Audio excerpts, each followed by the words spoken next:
اور ہم نے انسان کو کھنکھناتے سڑے ہوئے گارے سے پیدا کیا ہے، اور جنوں کو اس سے بھی پہلے بے دھوئیں کی آگ سے پیدا کیا تھا۔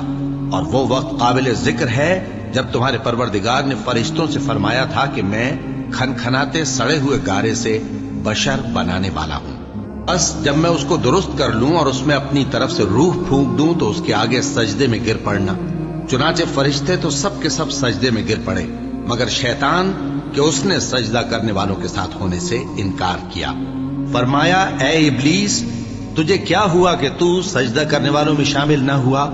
اس نے کہا میں ایسا نہیں ہوں کہ انسان کو جس کو تو نے کھنکھناتے سڑے ہوئے گارے سے بنایا ہے سجدہ کروں۔ فرمایا یہاں سے نکل جا کہ اب تو مردود ہے اور تجھ پر قیامت کے دن تک لعنت برسے گی۔ اس نے کہا کہ پروردگار مجھے اس دن تک مہلت دے جب لوگ مرنے کے بعد زندہ کیے جائیں گے۔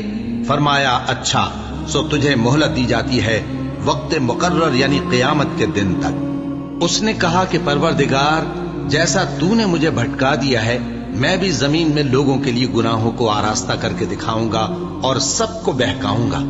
ہاں ان میں جو تیرے خاص بندے ہیں ان پر میرا قابو چلنا مشکل ہے۔ فرمایا کہ مجھ تک پہنچنے کا یہی سیدھا رستہ ہے، جو میرے خاص بندے ہیں ان پر تجھے کچھ قدرت نہیں کہ ان کو گناہ میں ڈال سکے۔